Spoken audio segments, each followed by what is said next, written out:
नमस्कार, DNP India में आपका स्वागत। मैं हूं आपके साथ राहुल चौधरी।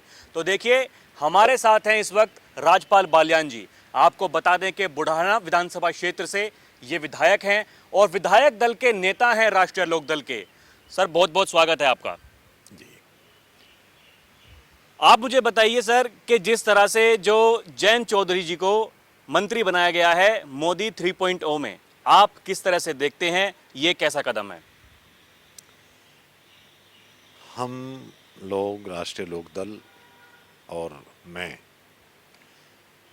आज बड़ी खुशी की लहर है कि आदरणीय मोदी जी के मंत्रिमंडल में हमारे नेता आदरणीय जयंत चौधरी जी को मंत्री बनाया और कल उनको शपथ हुई। तो इस बात की हमारी पार्टी में, हम लोगों में बड़ी खुशी की लहर है।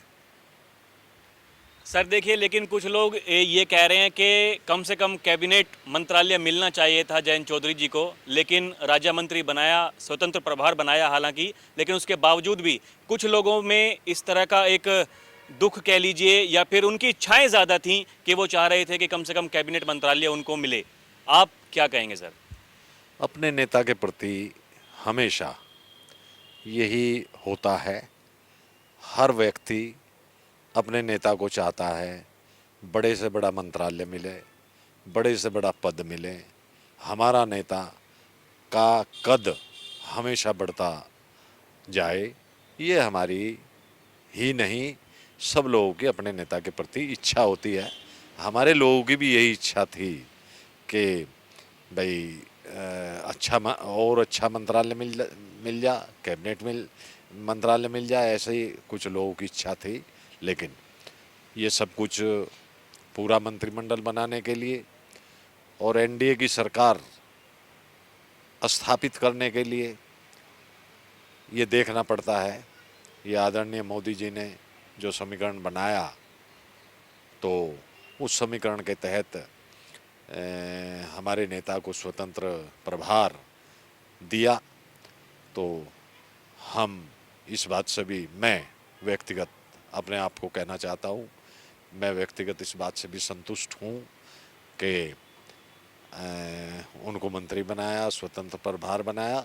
लेकिन ये मेरी भी इच्छा है कि हमारे नेता को बहुत अच्छा विभाग आदरणीय मोदी जी दें तो और अच्छा होगा। तो आपके हिसाब से आप कह रहे हैं कि एक अच्छा विभाग मिलना चाहिए। ऐसा कौन सा विभाग है जो आप आशा कर रहे हैं कि वो मिलना चाहिए, जिस पर कि 100% काम किया जा सकता है ताकि किसानों का, कमेरों का भला हो, कल्याण हो उनका? आदरणीय चौधरी चरण सिंह जी से लेकर और चौधरी अजीत सिंह जी भी मंत्री रहे और आज जयंत चौधरी जी मंत्री बने।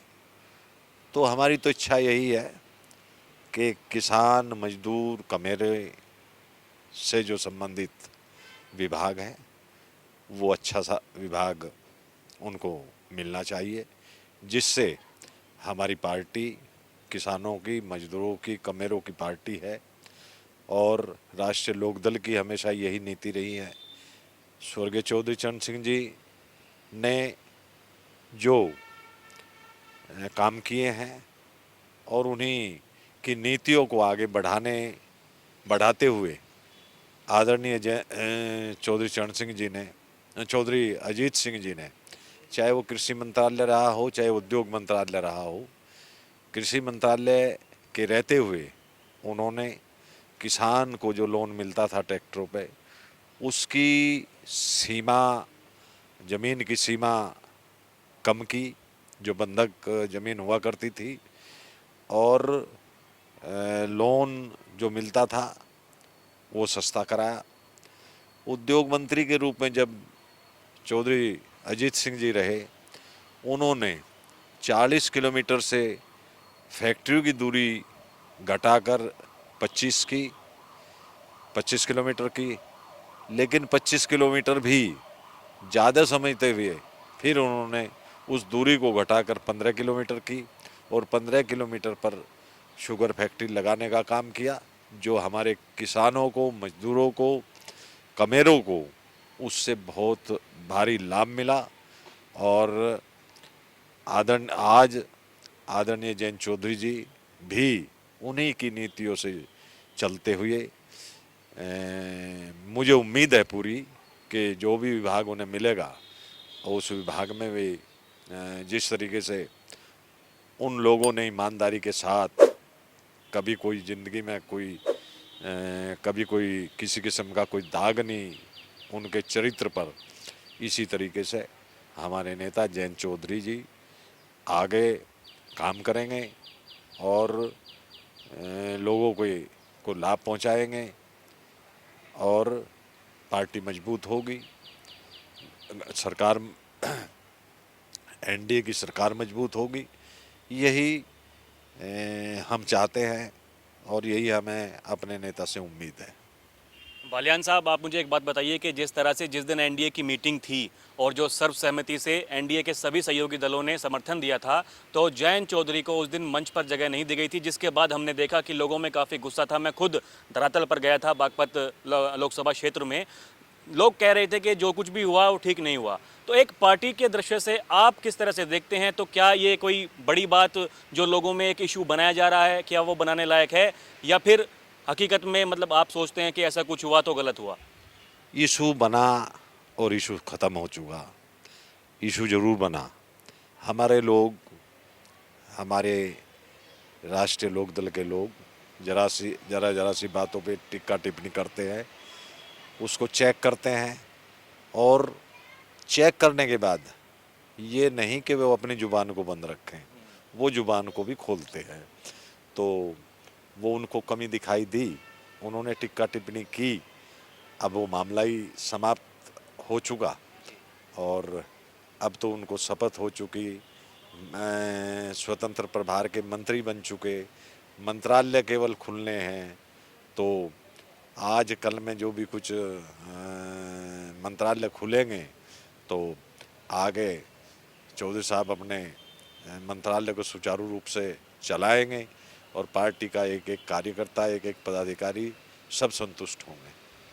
बालियान साहब, एक आखिरी प्रश्न ये बताइए, जो विधानसभा के चुनाव हुए थे, 8 विधायक राष्ट्रीय लोकदल के जीते, बाद में एक और जीता खतौली से, 9 विधायक हो गए। आप उनके अध्यक्ष हैं विधानमंडल के। अब 2 लोकसभा के सदस्य भी हो गए हैं, जैन साहब को मिलाएं तो राज्यसभा का मिलाकर के 3। अब पार्टी 2017 का जो चुनाव था उसमें जो पार्टी को नुकसान हुआ था, 2022 के विधानसभा के चुनाव के बाद में हमने देखा कि पार्टी लगातार ग्रो कर रही है, आगे बढ़ रही है। आगे किस तरह से देखते हैं आप राष्ट्रीय लोकदल का भविष्य? किस तरह से, मतलब आगामी चुनावों को लेकर, 2027 के विधानसभा चुनावों की बात करूं या उससे पहले, क्या मतलब आप सोच के चल रहे हैं कि कहां तक पार्टी पहुंच सकती है?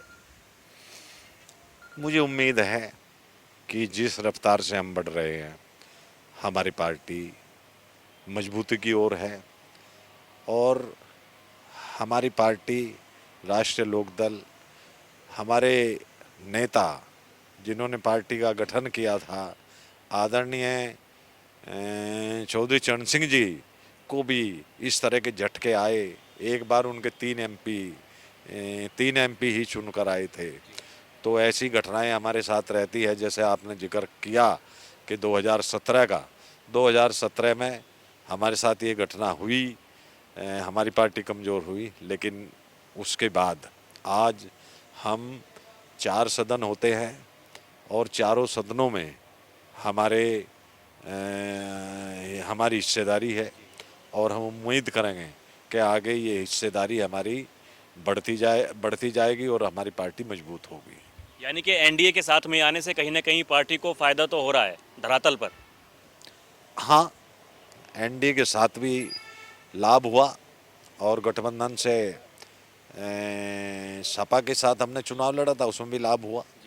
तो दिन प्रतिदिन हमारा वोट बैंक बढ़ता जा रहा और पार्टी को लाभ हो रहा। कुछ काम ऐसे भी हैं जो सत्ता के साथ में रह के किए जा सकते हैं, इसी वजह से मतलब सत्ता के साथ में आने का ये फैसला किया गया, ये भी सच्चाई है क्या? काम तो अधिकतर सत्ता के साथ ही होते हैं। सत्ता तो सत्ता ही होती है, सत्ता के साथ रहकर काम तो अधिक होते ही है। लेकिन हमारी पार्टी हमेशा छोटी भले ही रही हो, लेकिन मजबूती के साथ वो विपक्ष में भी मजबूती के साथ अपनी मांग रखती रही, लड़ाई लड़ती रही और हमारा वोटर कभी विपक्ष में रहकर भी कभी कमज़ोर नहीं दिखाई दिया। तो हमारा वोटर विपक्ष में रहकर भी मजबूत है और सत्ता तो मजबूत होती है, सत्ता तो सत्ता ही है, तो ऐसी कोई बात नहीं है। तो हम लोग आज बहुत खुश है और हमारा वोटर खुश है, हमारी पार्टी का वर्कर खुश है। तो आज हम सत्ता में शामिल हैं और हमारे नेता आदरणीय जयंत चौधरी जी स्वतंत्र प्रभार के मंत्री हैं, तो इसलिए हम लोगों को बहुत खुशी है। चलिए बालियान साहब, पहले तो आपको बहुत बहुत शुभकामनाएं और बहुत बहुत धन्यवाद कि आपने कीमती समय निकाल करके हमें समय दिया, इसके लिए बहुत बहुत धन्यवाद आपका। तो देखा आपने जिस तरह से राजपाल बालियान साहब हमारे साथ में मौजूद थे, विधायक दल के नेता, राष्ट्रीय लोकदल के। इन्होंने कहा कि ये एक गौरव का क्षण है जब 10 साल बाद चौधरी परिवार एक बार फिर से केंद्र सरकार में उनकी वापसी हुई है। तो अभी के लिए इतना ही। आप देखते रहें DNP इंडिया। कैमरा पर्सन प्रिया के साथ मैं राहुल चौधरी। नमस्कार।